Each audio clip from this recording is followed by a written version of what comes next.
I'd like to thank you all for coming today. If you haven't noticed, our programs are posted as a QR symbol on the post here, and if you're not really sure how to do that, ask your grandchildren how to do that, and they'll show you. All right. Part of that is to help reduce the carbon footprint, but if I'm also being honest, it helps us reduce cost. So thank you for coming, everyone, today. We weren't sure what the weather was going to be like for us, so we were excited. This first piece is probably known to everyone here. It's our national anthem. The tune was set to the lyrics of the poem "The Defense of Fort McHenry" by Francis Scott Peak at the peak of World War XII. The poem was written as a rallying cry to American citizens during the low point in the war. The tune came from John Stafford Smith and a Creonatonic Society. Say that twice. The Star-Spangled Banner would finally be recognized by President Woodrow Wilson in 1916 as the nation's national anthem, replacing the former national anthem, Hail Columbia. Would you please rise for our national anthem?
Mr. Darrell Holmbrook, our secretary of our local. Yeah.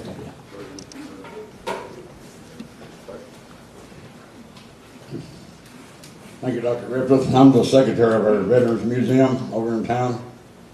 And first and foremost, let's begin today by recognizing all those among us who have been part of the great brotherhood and sisterhood we call the United States military. I thank all you great musicians for being here today to honor us and assembling here to dedicate the love of music. The reason behind choosing military service differs from person to person, but as varied as the reasons are, there's a universal understanding. Service means sacrifice. Even if that sacrifice is one's own life, the stories of the sacrifice lives on in the pride of memories of their loved ones and in offices and through inscriptions on memorials and plaques dedicated to the legacy of their generation. Woven into the fabric of our country are those who died while wearing the cloth of our nation. There's no greater sacrifice than to offer one's life for the greater good.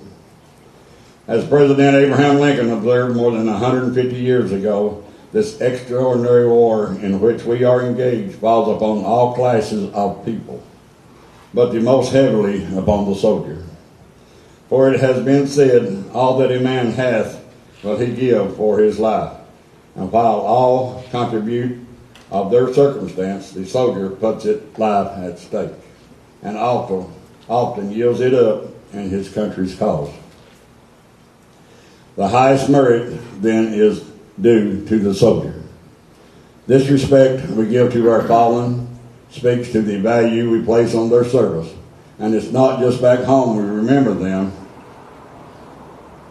These tributes begin at the very spots where they selflessly gave their lives, both for their brothers and sisters they stood shoulder to shoulder with and for their country. On Memorial Day this year, we will honor more than 1 million men and women who have lost their lives defending America since the Revolutionary War. I thank Dr. Griffith for assembling this such great musicians and organizing such great concerts you're about to perform. Thank you very much.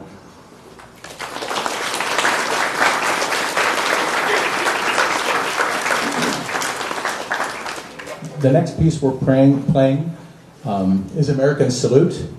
It's a perennial favorite in orchestras. This work was arranged by Doug Wagner for the wind band setting, originally written by Morton Gould. This piece was written at the start of World War II at the request of the U.S. government as a salute to America. One of Morton Gould's best qualities as a composer is his interweaving melodies to make one larger work that fits the theme. Most of his works would include spirituals, folk tunes, and patriotic tunes. The melodic theme comes from the folk tune When Johnny Comes Marching Home, which has its roots in the American Civil War.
At this time, we have another guest speaker, Representative Angie Hatton.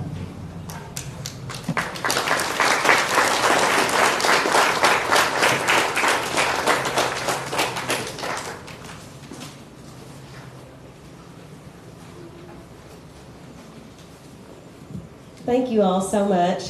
Thank you, Dr. G, for inviting me. I really appreciate that. I am so impressed. I hadn't gotten to hear you. I knew we had a community band, but you guys are amazing. They're amazing, right?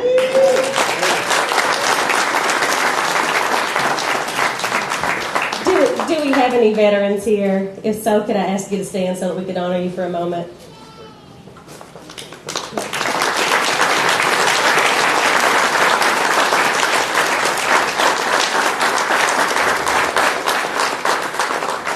Thank you all so much for your service, and Memorial Day is actually about honoring our fallen soldiers and the real heroes of this nation. And I think it's really appropriate that we set aside a day. We remember them every day, but set aside one full day to commemorate the sacrifice that they made, and this beautiful music and this beautiful afternoon, and the wonderful lives that we're able to lead are in very large part because of the sacrifices made by our veterans who gave all so that we could experience this sort of life. And it's very fitting that we honor them. I'm very proud to do that along with all of you guys. And I think that I could not be more impressed with this band. I can't wait to come back and see more performances from them. I'm really glad that you guys have all come. Welcome to Whitesburg if you're from somewhere else. And I hope that you find it friendly here and you stop and have something to eat before you go, and come back real often because we're glad to have you. Thanks, everybody.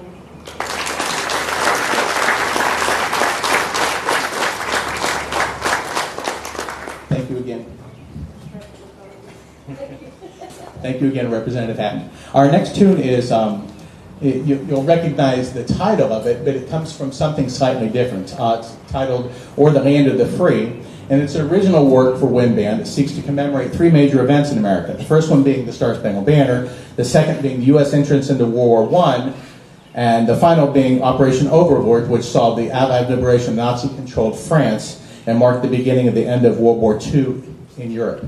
This piece was commissioned by the International Bandmasters Fraternity as a part of a multi-year deal to expand the wind band repertoire with quality music. This is "O'er the Land of the Free."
This next selection is always a favorite, and it's a tribute to our nation's soldiers who valiantly fought to protect our freedoms at home and provide peace abroad. This work is composed of all the songs associated with each branch of our armed forces. The selections include the K-Songs Go Rolling Along, the Marines Hymn, Anchors Aweigh, the U.S. Air Force Song, and Semper Paratus. For all veterans who are able to do so, please stand when your song is played so that you can be recognized for your service to our country. This is the United States Armed Forces salute.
The next piece we'll be doing is a little bit untraditional. It's a tribute to President Abraham Lincoln that takes us through a lot of music during the Civil War of his life, using songs that were relevant during his time.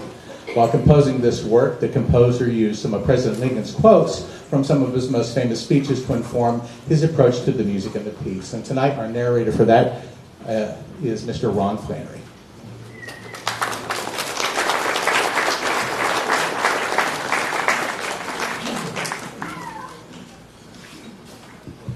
Before Jason kicks this off, I'm going to take speaker's prerogative and say I'm a native Kentuckian. I was born in Benham, live in Big Stone Gap, Virginia, but this is truly a two-state issue, and we have some other folks as well. So on behalf of all my Virginia colleagues, you raise your hand. These are all the Virginia folks that gladly came over Pine Mountain to be here.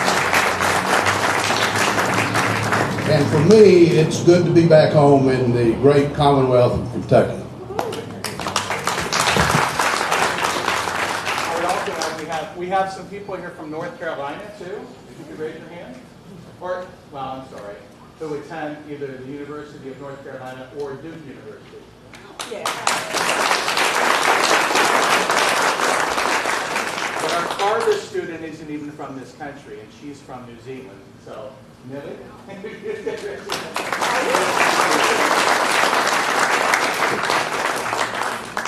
Any place I missed? Slovenia? Okay, anybody? Okay.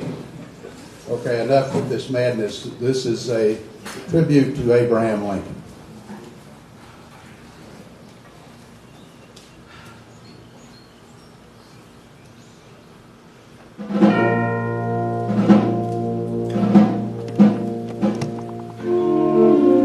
Born in a Kentucky log cabin on February the 12th, 1809, raised in the backwoods of Indiana, Abraham Lincoln moved to his adopted state of Illinois at the age of 21. This self-educated businessman, lawyer, state legislator, and United States congressman endured two failed attempts to become a member of the United States Senate before being elected to the nation's highest office in 1860 as the 16th President of the United States.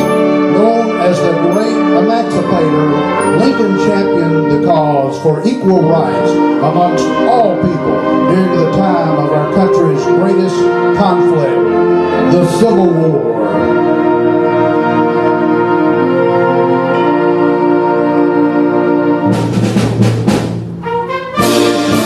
The battle cry of freedom originally advocated the cause of the Union when written in 1862.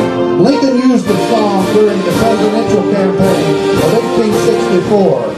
Ironically, the song's popularity led to the conflicting enemies to adapt the same melody.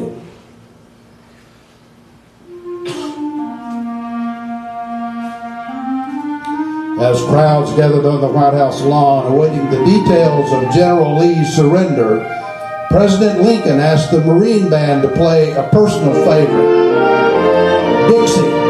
Written by Northerner Daniel Emmett, the song, many associated with a Southern cause, became a gesture of conciliation from the great unifier.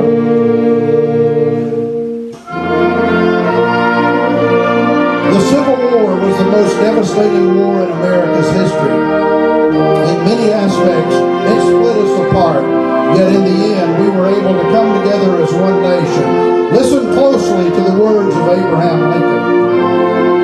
Let North and South, let all Americans, let all lovers of liberty everywhere join in the great and good work. If we do this, we shall not only have saved the Union, but we shall have saved it as to make and to keep it forever worthy of the saving. We shall have so saved it that the succeeding millions of free, happy people the world over shall rise up and call us blessed to the latest generations.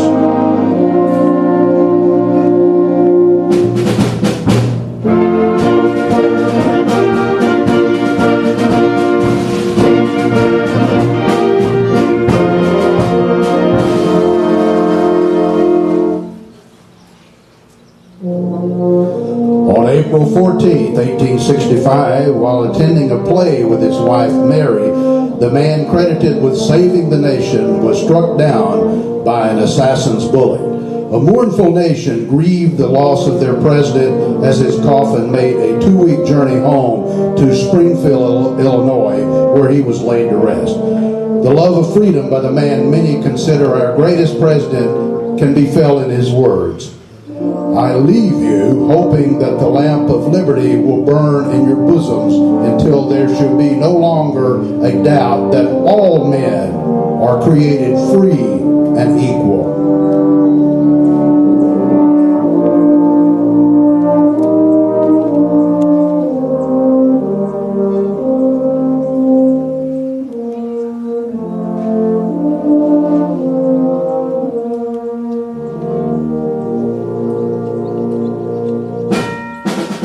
With malice toward none, with charity for all, with firmness in the right, as God gives us to see the right.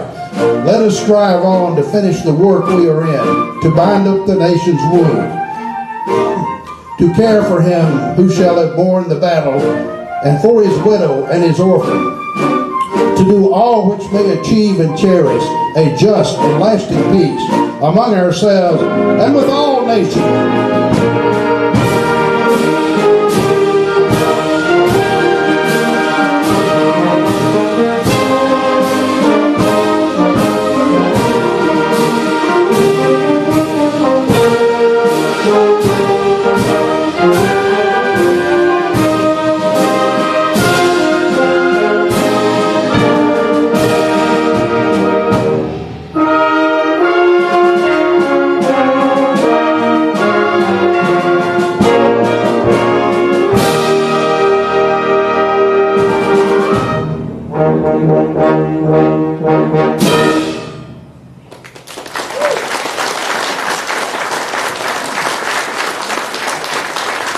Thank you. Thank you so much.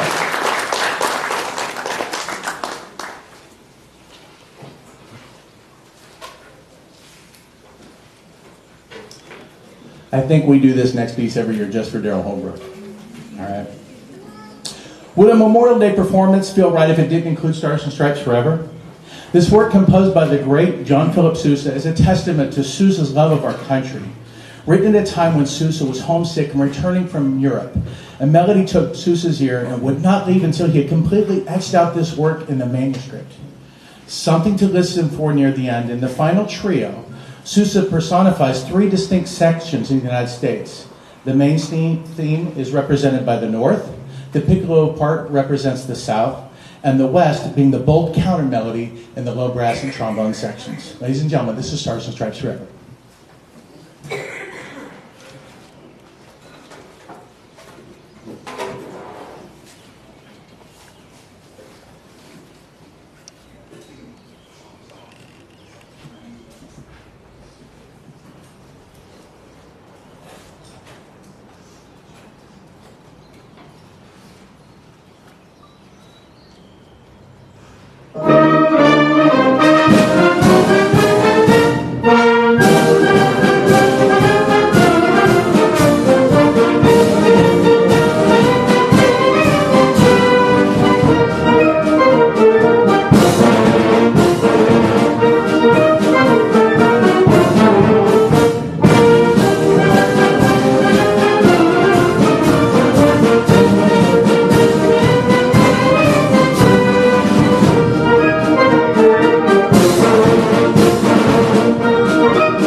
I kind of want to acknowledge our flutes. Are there any flute players in the audience by any chance? Okay, that is a tough piece. And so yesterday I asked them, and they said, I'd really like you to all play a piccolo on that. And they said, we don't have a piccolo. I said, I have 5. Here you go. And so that's not an easy adjustment. And so they did an outstanding job. We'd like to finish our concert tonight with an old favorite. This is My Old Kentucky Home. My Old Kentucky Home is, oh, I'm sorry, we are not going to finish yet. This is my favorite piece too. This is America the Beautiful, a song, thank you by the way, whose history is deeply rooted in American patriotism. This folk tune continues to be played to this day. The lyrics, which take inspiration from the poem Pike's Peak, with a medley from Samuel Ward, were combined to make this beautiful ode to America. It was in 1963 that Carmen Dragon would adapt this iconic American folk tune for orchestra and wind band. This work is a staple of the wind band repertoire and will no doubt continue to be played in the years to come.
My Old Kentucky Home is an anti-slavery ballad originally written by Stephen Foster, composed in 1852.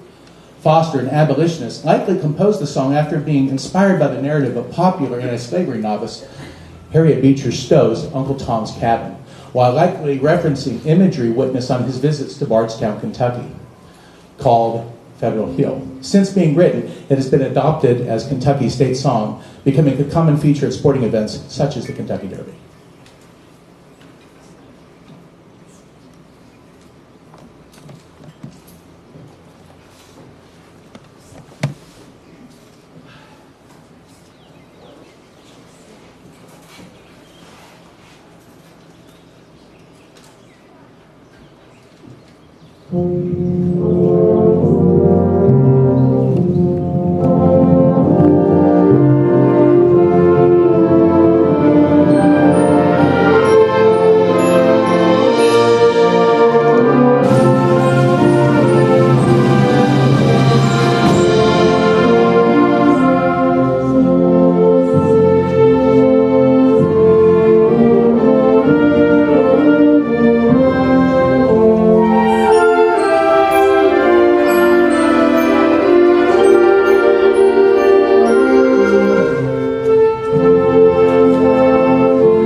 If it's okay, we kind of like to do one of those as an encore again.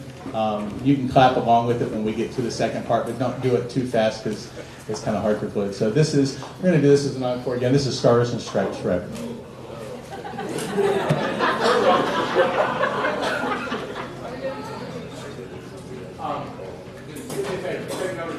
Does that work?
I would be remiss to say that we have so many people to thank for this.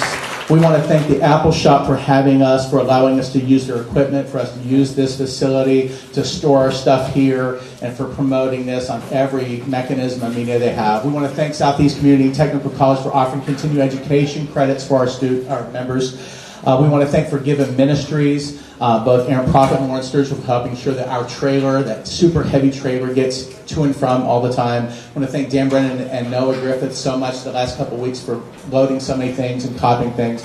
Ben Cantrell for taking care of percussion stuff. The News Press and the Mountain Eagle for placing ads in their paper for us, free of charge, and also promoting them on their social media. 103 The Bulldog for continuously running this the last week and on their social media, as well as Letcher County Tourism Commission, the City of Whitesburg, for posting on their social media too, and for the City of Jenkins local government for recording this today. We'll have another concert. We have 3 more the following Tuesdays. The retired band director at Morehead State University, Dr. Crescent, will be our guest conductor next week. You don't want to miss that. It's a lot of fun. And there's a clinic earlier that day. So welcome. We have 3 more. If you know somebody that missed this today, make sure they know. Thank you all so much for coming.